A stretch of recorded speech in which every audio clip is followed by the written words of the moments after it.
À.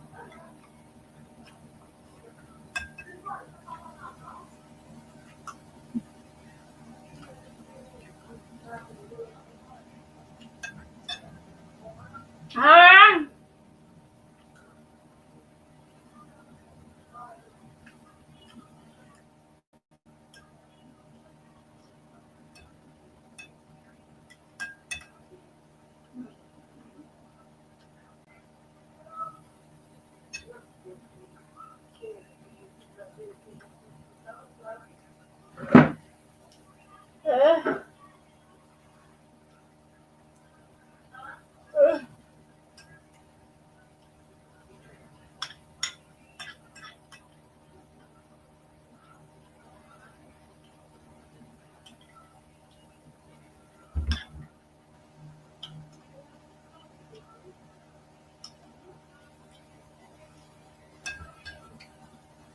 Ờ.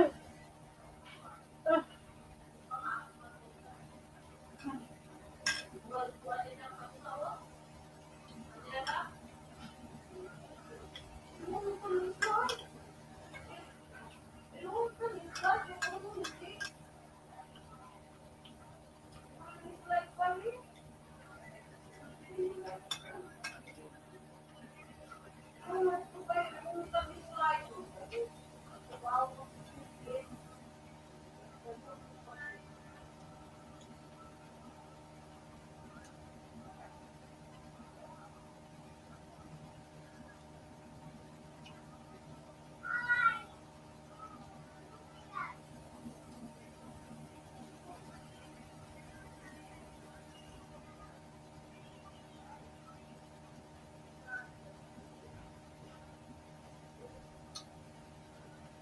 Ờ. Ờ. Ờ.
Ngon.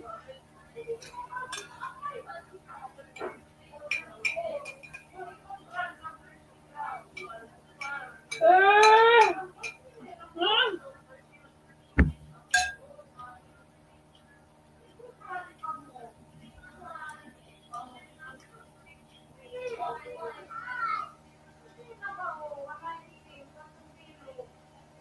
Ờ.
Papa.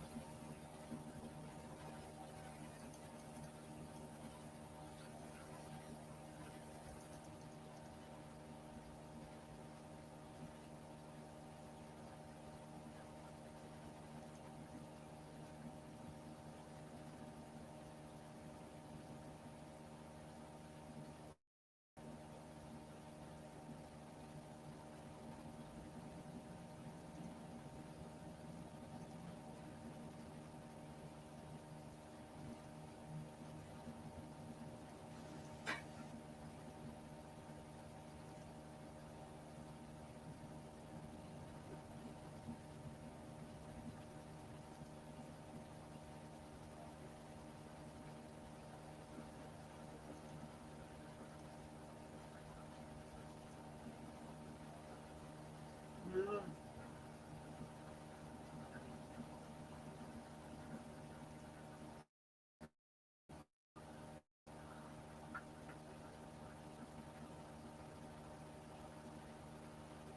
Ah.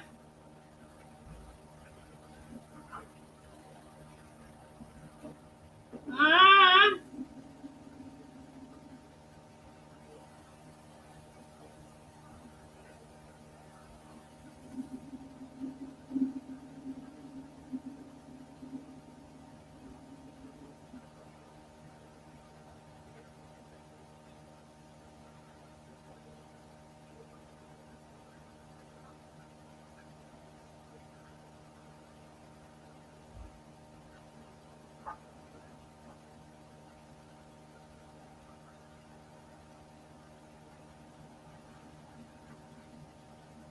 Ah.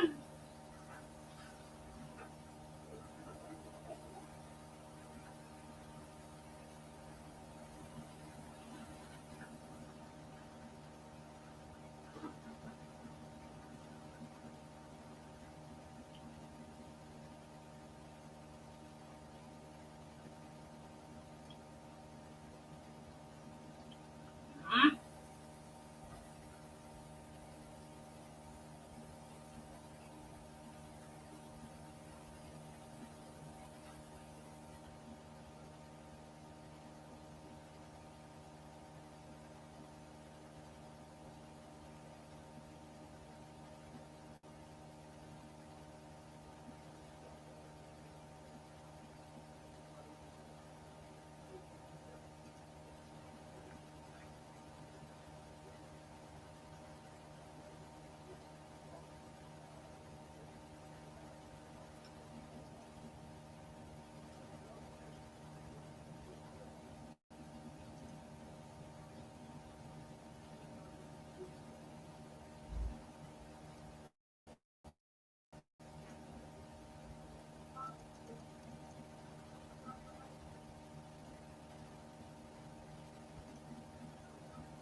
Ah. Ah.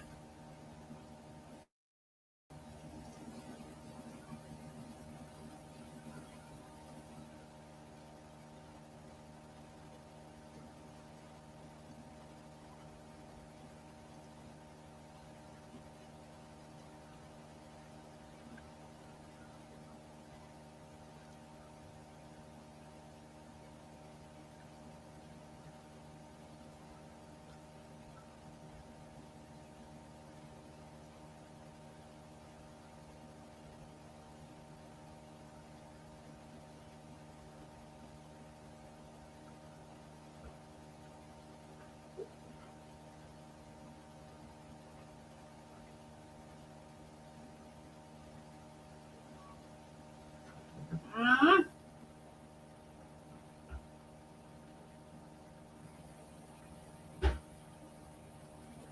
Ah.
He'd win accolades for his tough talk condemning sexual abuse in the church. He held summits, met survivors, and made apologies.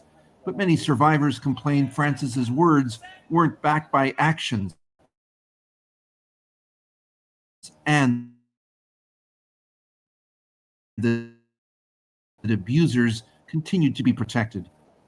The real savage problem of the abuse crisis. Catholic theologian Tina Beattie says Francis's record with women is also mixed, appointing many to senior positions, but still not seeing them as equals to men. When I hear and read what he says about women, I think, but you haven't listened. In recent months, Francis's health weakened. He spent 38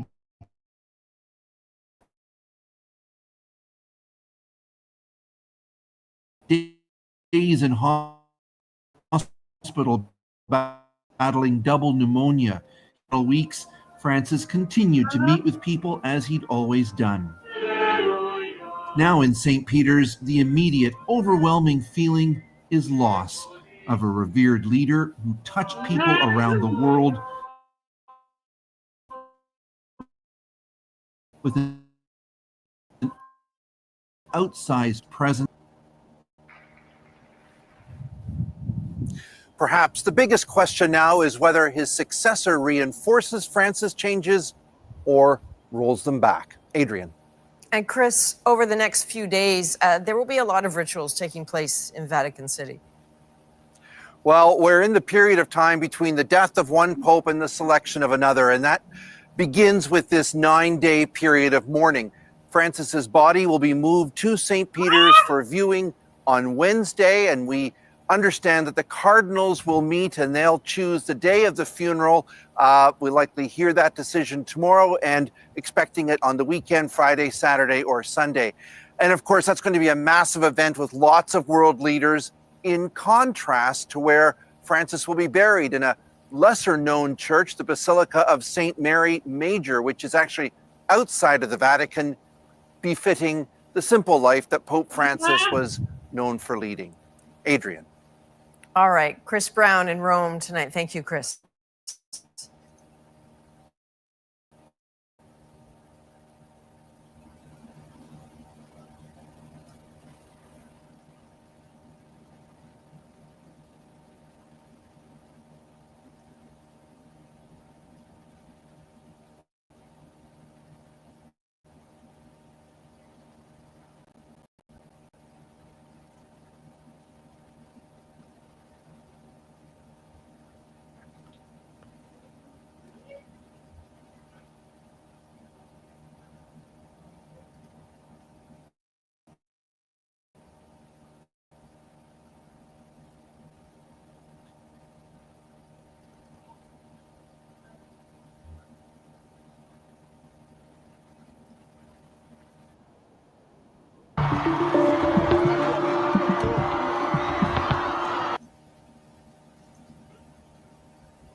The death of a pope sets into motion a centuries-old ritual marked by solemnity, symbolism, and secrecy. As Pope Francis has expressed his desire for a simpler funeral and a final resting place outside the Vatican, some elements of the protocol will be different this time. But much of the structure remains rooted in long-standing Catholic tradition. Here's a detailed look at what will unfold after Pope Francis's passing.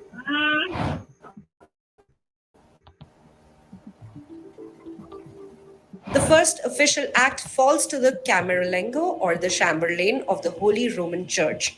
Currently, that role belongs to Cardinal Kevin Farrell, who's an Irish-American prelate who serves as the Vatican's top administrator between papacies. Traditionally, the Camerlengo verifies the Pope's death by gently tapping his head 3 times with a silver hammer and calling out his baptismal name. While largely symbolic today, this ritual confirms the moment of passing. The Camerlengo then seals the papal apartment, marking the end of Francis's reign and beginning preparations for the funeral rites.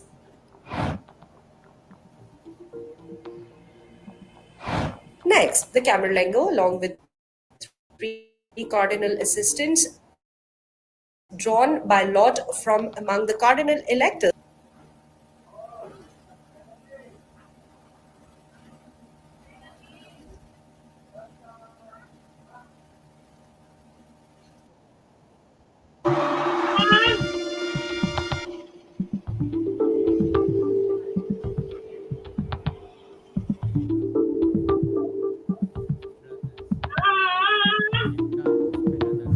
The death of a pope sets into motion a centuries old ritual marked by solemnity, symbolism, and secrecy. As Pope Francis has expressed his desire for a simpler funeral and a final resting place outside the Vatican, some elements of the protocol will be different this time. But much of the structure remains rooted in long standing Catholic tradition. Here's a detailed look at what will unfold after Pope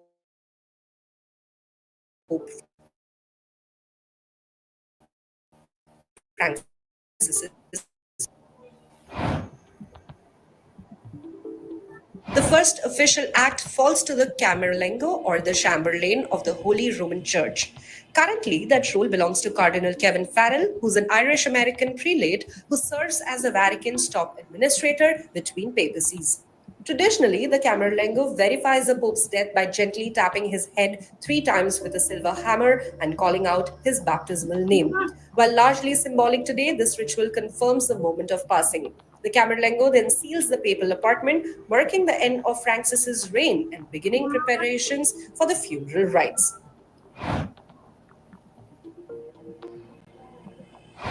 Next, the Camerlengo, along with three cardinal assistants drawn by lot from among the cardinal electors, performs a key symbolic gesture. They break the Pope's fisherman's ring and his lead seal. These items unique to each point must be destroyed to prevent forgery or misuse after the Pope's death. Meanwhile, no autopsy is conducted on the Pope in keeping with tradition.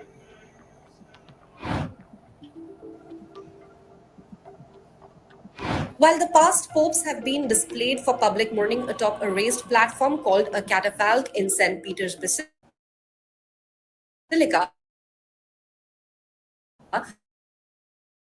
Pope Francis has opted for a different approach, and mourners will pay their respects with the coffin open without the typical to St. Peter's Basilica after the Camerlengo and assisting cardinals agree on the timing. Typically, this occurs within a couple of days following death. The mourning period, known as Novemdialis, lasts for 9 days with daily masses held in honor of the deceased pontiff.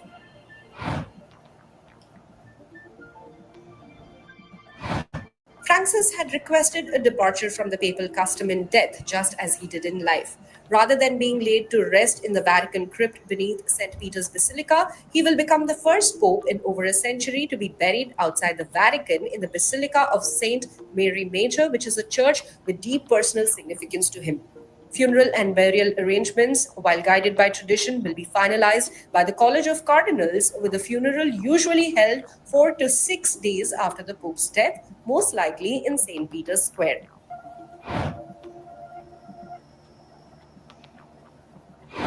With the Holy See officially vacant, the church enters the sede vacante, which is the vacancy period. During this time, the College of Cardinals takes over limited administrative duties, ensuring continuity but avoiding major decisions until a new pope is chosen.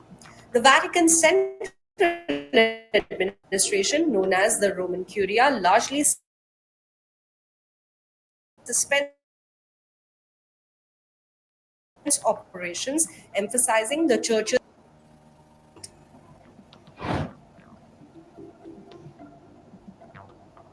Between 15 and 20 days after Pope Francis's death, the cardinals will gather in the Sistine Chapel for the start of the conclave, which is a secret election process that selects the next bishop of Rome. Only cardinals under the age of 80 are eligible to vote. They remain within Vatican City for the duration of the conclave, housed in the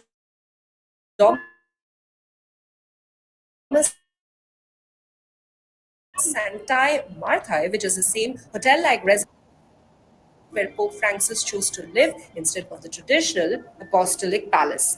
To elect the new pope, a candidate must receive a vote of 2/3 plus one, which can take several rounds over multiple days. As each round of voting concludes, the paper ballots are burned in a special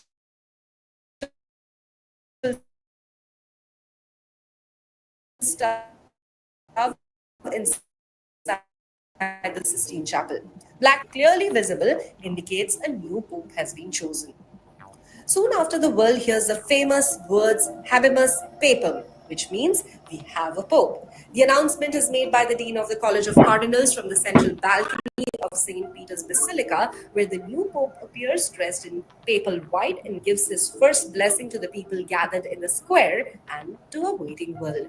This process, steeped in history yet always adapting to the personality of the pope it honors, will soon turn the page on the papacy of Pope Francis, one marked by humility, reform, and a desire to bring the church closer to its people.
In the past few hours, the body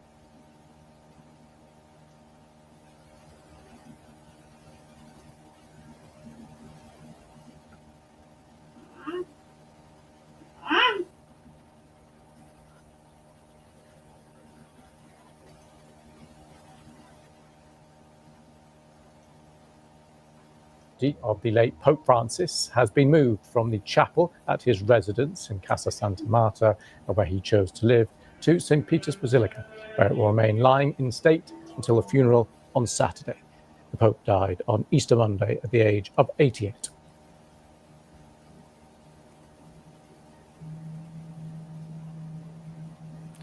The church bells tolled as the procession of cardinals and priests accompanied the open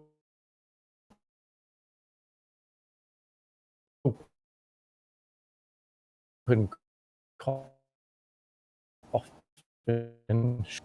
short distance from mourners who have been queuing since the early hours of the morning to pay their respects applauded. These are the live pictures of St. Peter's Square, where you can see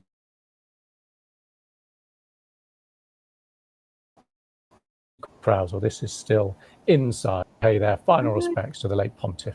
The body of Pope Francis will remain there until the funeral on Saturday, which will be attended by leaders from around the world. I speak to my colleague,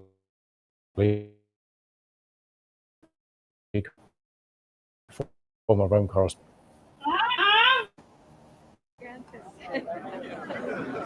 Hi, Lewis. Yes, well, it's been a busy morning here on St. Peter's Square, as you can imagine, with thousands of people crowding onto the square, watching that service that was on big screens behind me as the coffin of Pope Francis was taken from the residence where he lived during his 12 years as Pope, the Santa Marta residence inside the Vatican, and it was taken to St. Peter's Basilica,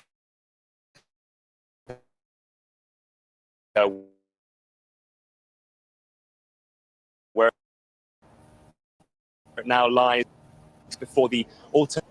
it is believed that the tomb of St. Peter lies. Of course, remember, popes are thought to be, by the faithful, successors to St. Peter. It is an altar that is covered by a bronze baldachin, which was designed and created by the Baroque 16th century artist Bernini. And then that lies below the fantastic gilded dome of St. Peter's Basilica, which is from Michelangelo. And then that basilica will be open until midnight today and tomorrow for the faithful to file in to try to catch a glimpse of Pope Francis, who lies in that open coffin. He's been temporarily embalmed. He is wearing a mitre, his red vestments, he's holding rosary beads. And then on Friday, the basilica will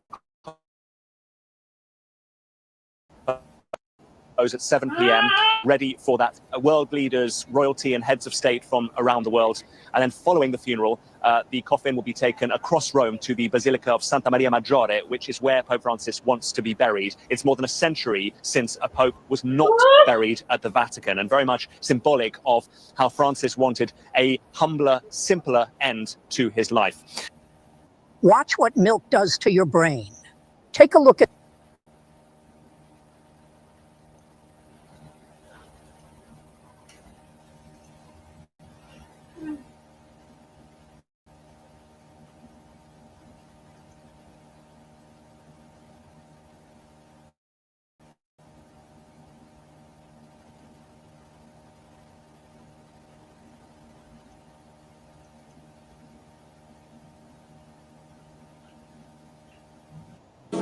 this morning.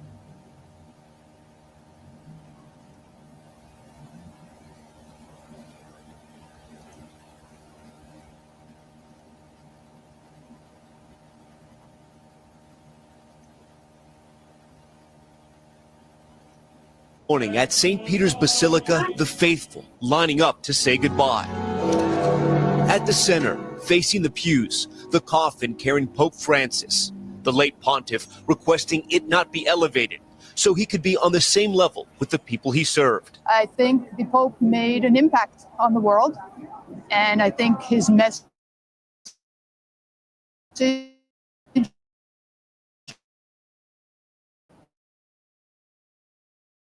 of peace and tolerance is one that we... This morning, in nomine Patris, American Cardinal Kevin Farrell, known as the Carmelengo, presiding over a moment of prayer inside the chapel of the Santa Marta papal residence. Cardinals filling the rows, some praying for the late Pope as they prepare to choose a successor. Then the procession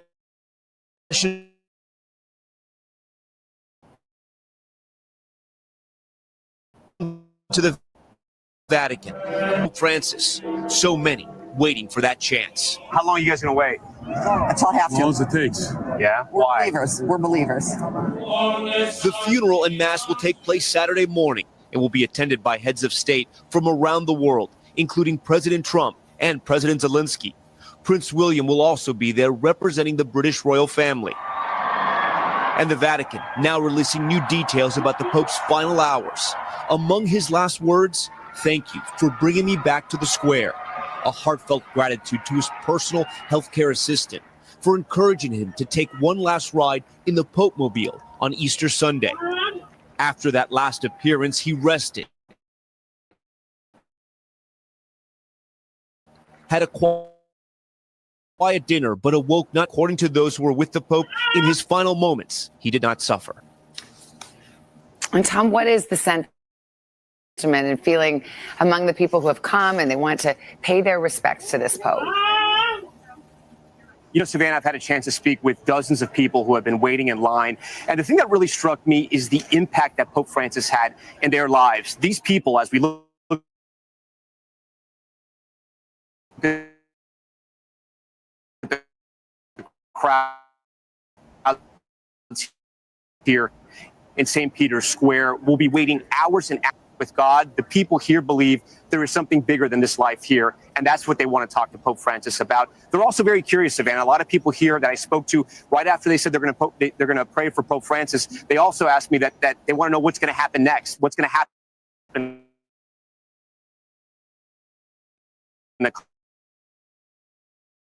conclave and who will be the next leader. Don't forget, you can catch the Today Show every morning on NBC or take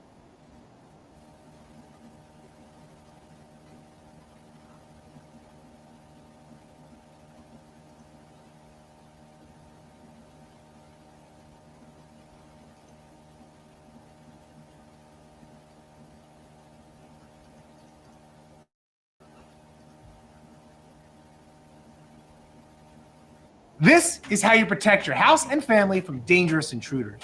This new subscription-free mini Wi-Fi camera delivers more advanced security features than traditional home.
This is an ABC News special report.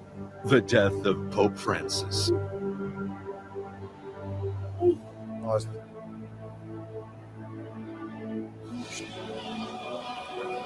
Starting again. Morning, I'm Terry Moran here in Rome. We're coming on the air for really a solemn moment in the celebration of Pope Francis and the mourning of his passing. The coffin holding the remains of the Pope now in St. Peter's Basilica, where the Pope will lie in state until his funeral on Saturday. Cardinals from around the world have now gathered in Vatican City to pay their respects to this humble priest from Argentina, the son of an Italian immigrant family. The first Jesuit become Pope, the first Pope from Latin America. And there you see at the front of the Basilica, this prayer service beginning really this several days of farewell to a man known as the People's Pope, having that popular touch, but also a deep devotion. We expect tens of thousands to stream into St. Peter's Square over the next several days. They'll be viewing until midnight each day. People able to pay their respects. And there you see the sun streaming down on the simple wooden coffin which he requested to hold his remains. The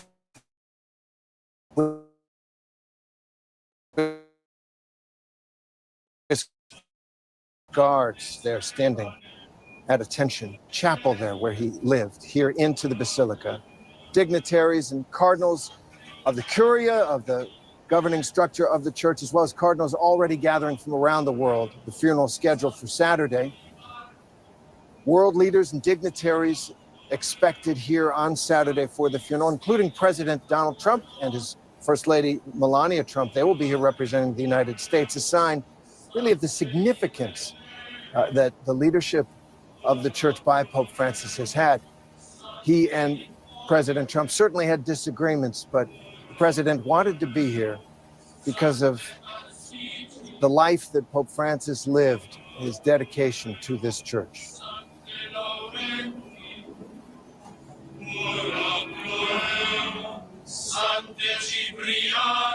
What you're hearing is the prayers of the litany of the saints, each saint invoked. And the choir there chanting, pray for us, pray for Pope Francis as well, as he makes his final journey here. We're joined. Sing Father Walk.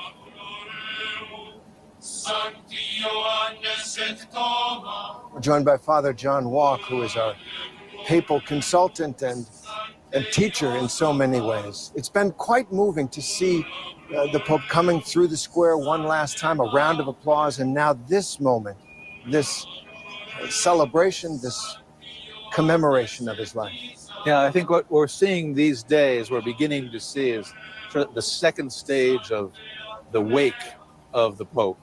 The first part was in the house where he lived, in the chapel of the house where he lived, where those who were closest came to pay their respects. But now his body has been brought into the Basilica of St. Peter's, where the world can come to pay their last respects. And you mentioned that he was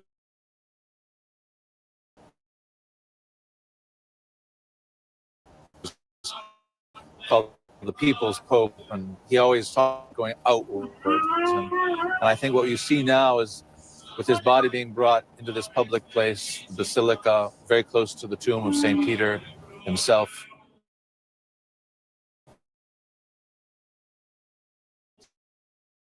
he's the successor to him as he went out in his travels around the city of Rome, but also in places all over the world.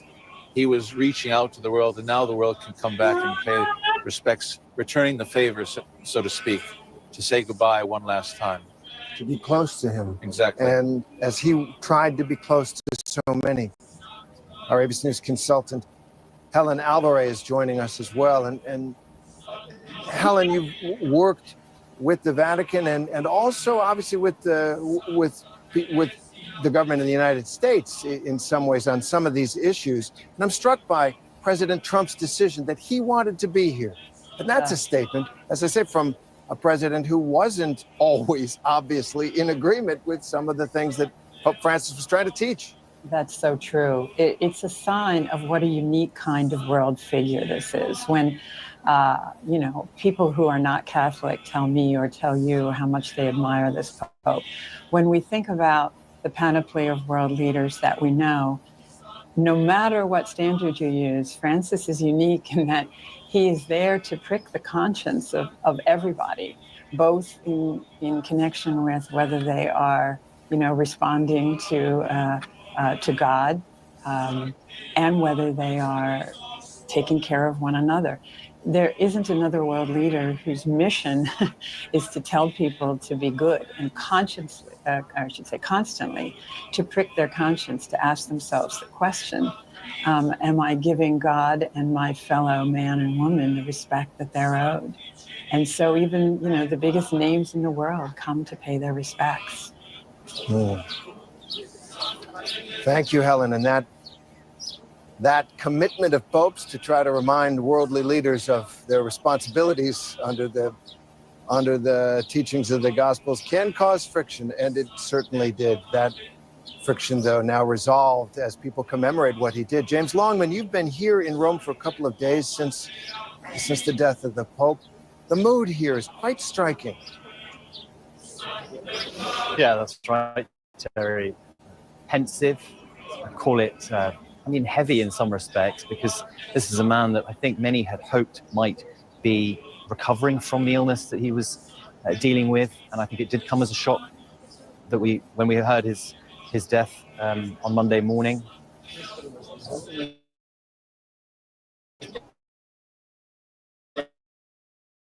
But I'm watching these images now, and what name Pope Francis obviously took, the only Pope to do so. This is a friar, a medieval monk who took a vow of poverty, venerated in the Catholic Church.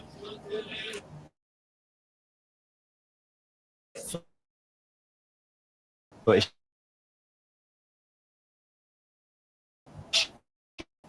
doing material and images of this kind of a vaulted ceiling of the St. Peter's Basilica, and contrasting that with the very simple coffin as Pope Francis lies in state. And his humanity was evident right up until his last day. On that day, on Easter Sunday, when he decided he really wanted to go out into the crowds, meet people for what he may have believed was going to be the final time. And that message to his close assistant, his health assistant, Massimiliano Strapetti, because he wasn't sure he could make it. He said, do you think this is okay? Do you think I can go out and meet people? He was given the reassurance, and when he came back, his last words were, thank you for letting me go out into the square, for giving me that reassurance. He just wanted to be close to people right up until his last day. Such an amazing moment. His last day, Easter Sunday.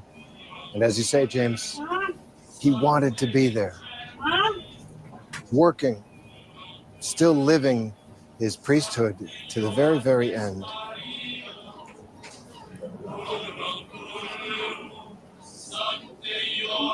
And as we watch this ceremony,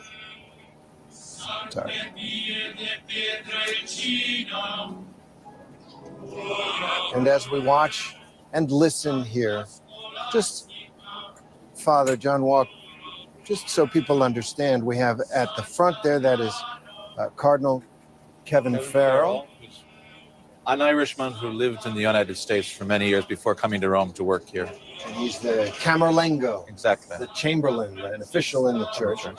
Behind him, the red. The orangish red are the cardinals. The cardinals. And the purpler colors are archbishops. Bishops. Okay. And then the white are priests. Priests. There you go.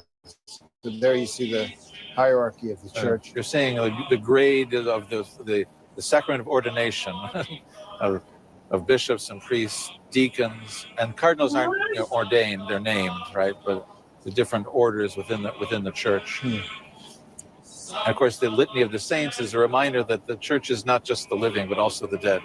They're being called upon because they're members of the church as well. We who are living are praying for the Pope who's passed away, but we're also calling on all of those who are living in heaven, the saints in heaven, to pray as well, to intercede for Pope Francis.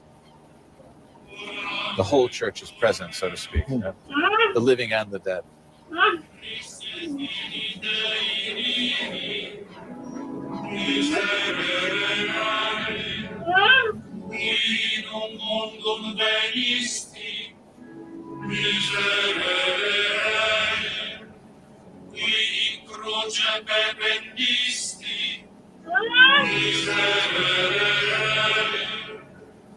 Mortem propter nos accedisti, miserere,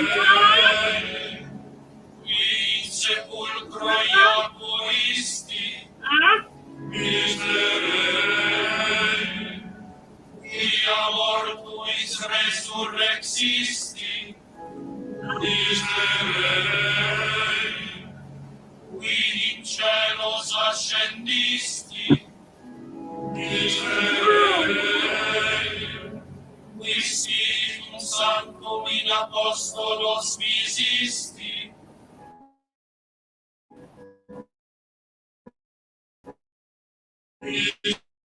The magnificence of St. Peter's Basilica, the sun streaming in and falling there on the very simple wooden coffin that Pope Francis requested that he be buried in. This ceremony, conducted in Latin, is what you're hearing there. The litany of the saints, each invoked by name, and the request, pray for us, each saint there. And the simple candle, the Paschal candle for Easter season there.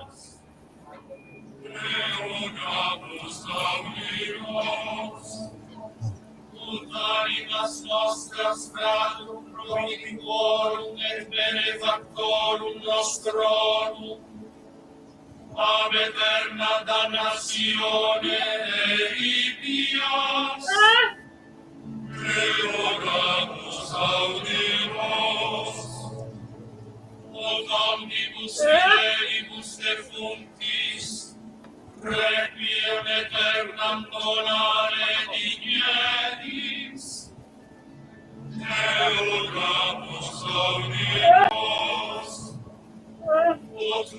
Summa peste fame et bello servare digneris. Oramus audimus.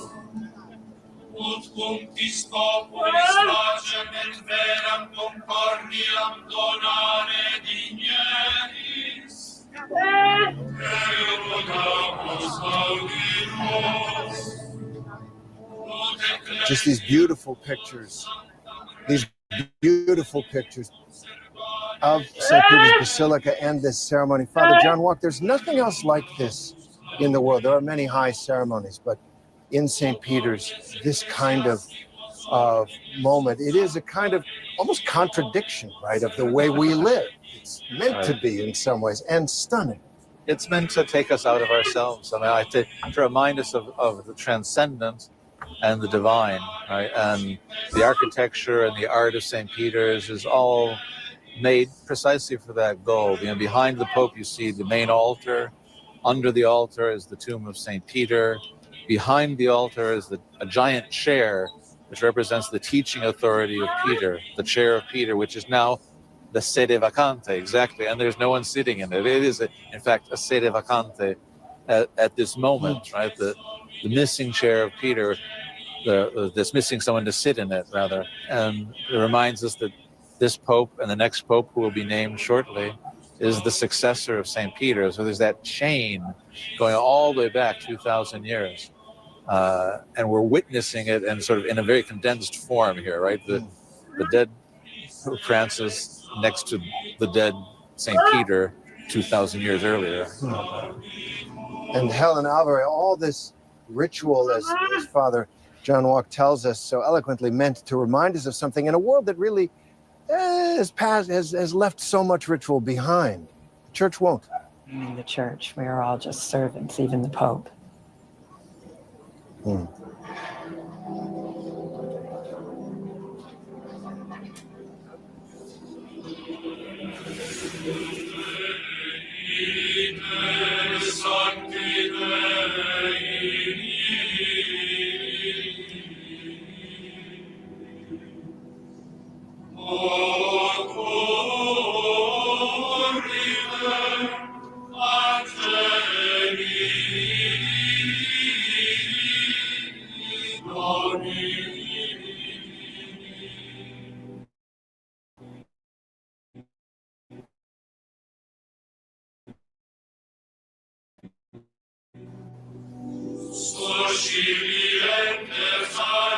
Walk, he's blessing the body with holy water. Sprinkling the body with holy water. It's a reminder of the water of baptism that makes us a Christian.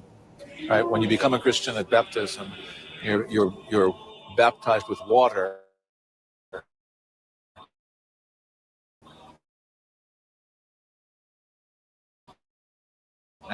And now the holy water is a reminder of this. This is it rises up. And just on Easter Sunday, this was done in churches around the world. Exactly.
And so now they prepare to read from the Gospel of John.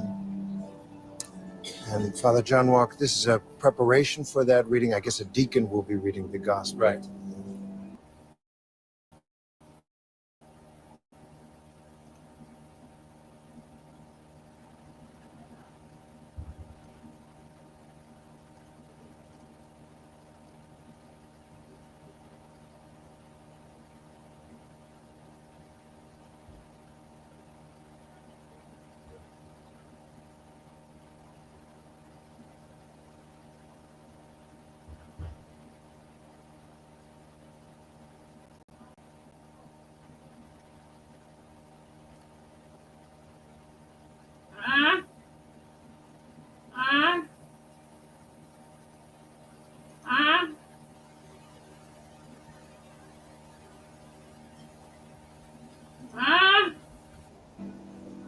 And he's blessed by Cardinal Farrell there.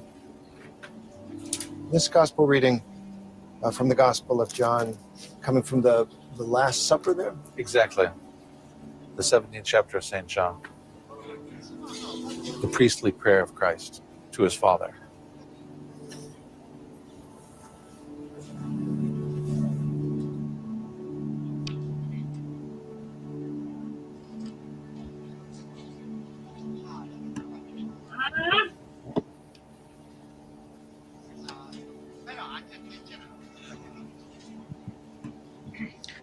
Dominus vobiscum. Et Dominus Lectio Sancti Evangelii secundum Ioannem. Gloria Filii Domine. Gloria Filii Domine.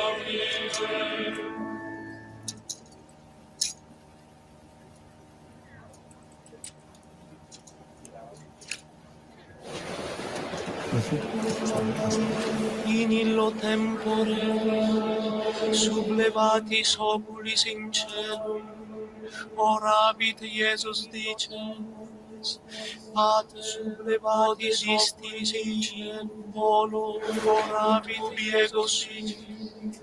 And as the Gospel is chanted in Latin, there Father John Mark, what is the significance of this passage? Followers with him, right? Those who have been given to him as his disciples to be with him so that they will share in his vision of the glory of his Father. So it's an appropriate prayer for this kind of ceremony where once the Pope has died, it's expressing the desire that he will share the beatific vision that Jesus Christ always has. He always sees his Father, but Jesus is praying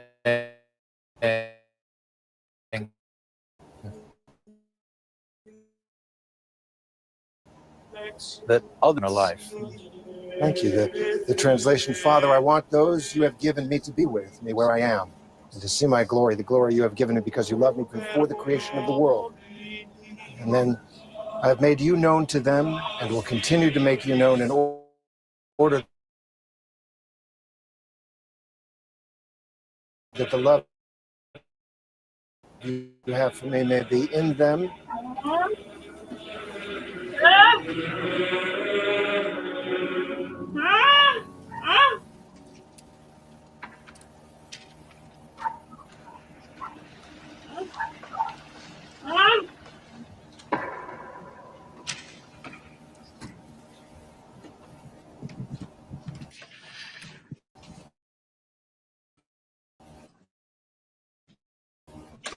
Fratelli et sorelle, eleviamo, Padre, perché accolga il nostro pastore defunto nella dimora eterna e accresca la nostra fede nella risurrezione dei morti. Dominum deprecemur,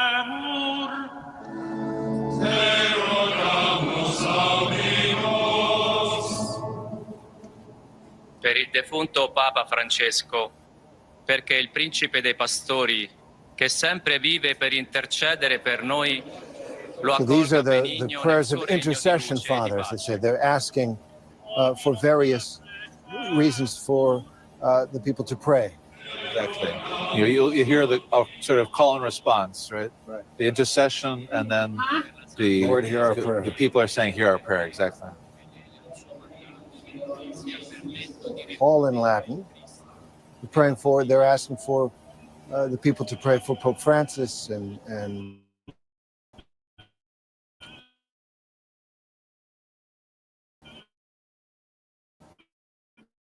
for other things that were close to him in his for the church and for peace and for all who are here. These are the prayers, as they say, asking for the intercession of the Lord to grant these prayers.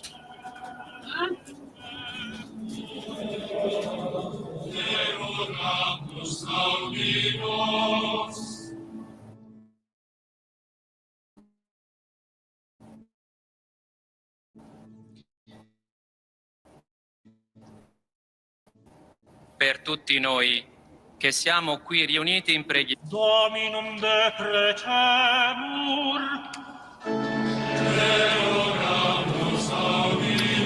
So as these prayers of intercession go up, Helen Alvarez, I remember that moment when the Pope was first on the balcony of St. Peter's, asking the people to pray for him, which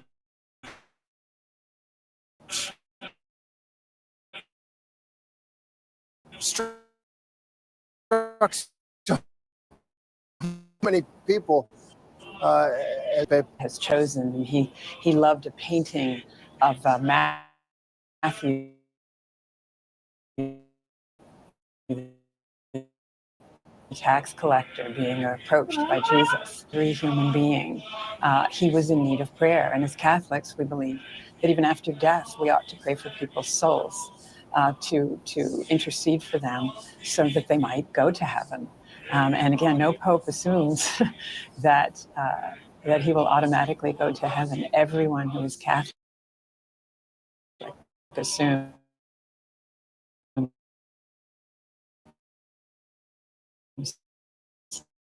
that they are in need of some repentance. And I also remember seeing him, Father John Walker, in that prison in Pennsylvania, where he walked in and there were these men in prison, and he said, "I just want to say I too am a sinner." Right. The Pope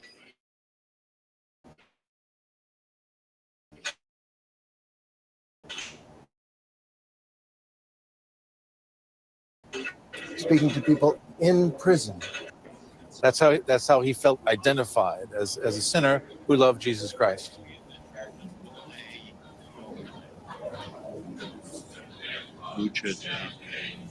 Requiescat in pace.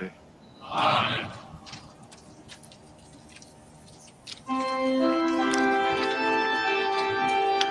Salve Regina, Mater misericordiae, vita dulcetur, extres nostra salve. Ade clamamus, ex ate suspiramus, sedentes et flentes, in ad lacrimarum vade. Eia ergo, advocata nostra, idos tuos misericordes oculus, ad nos contende. Et ieres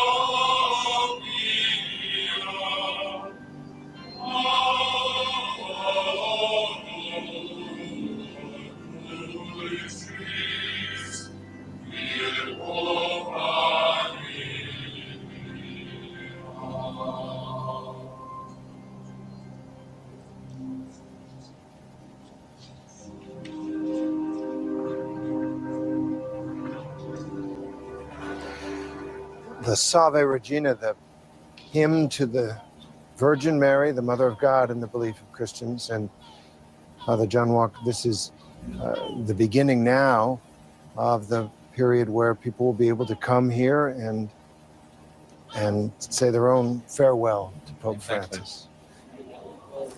If it's anything like the wakes of Pope Benedict and Pope John Paul II, which I assume it will be, there will be many, many, many thousands of people coming, lining up already, probably, in the streets here around the Vatican, in order to come and pray before the body of Pope Francis. And Helen Alvarez, not just Catholics, there will be people coming because Pope Francis did seem to have a special gift for reaching outside of the church, beyond even the Christian faith and faith at all, to touch people in the way that he tried to lead. I have so many Jewish friends, and they have said to me very sweetly, he's our guy too. He's our guy. And it does bring a tear to my eye that he's been able to reach out so beautifully.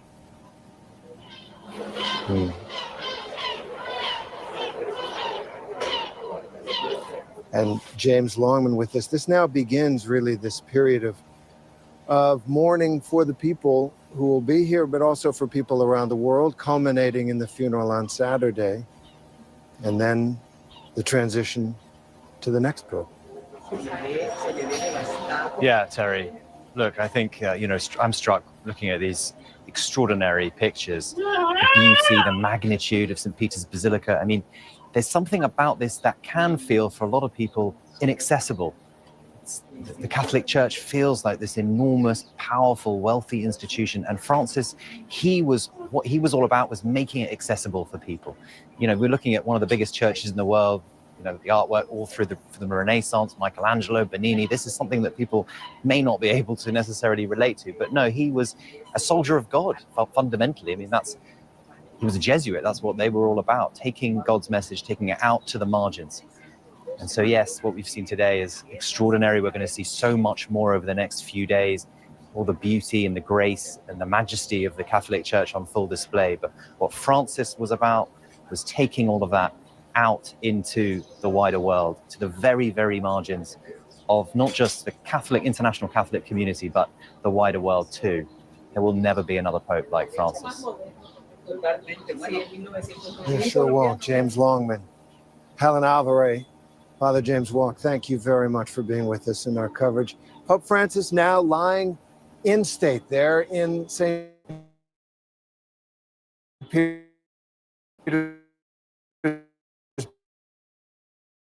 Basilica. The faithful will be able to pay their respects until midnight, 4 a.m. Eastern. David Muir will lead our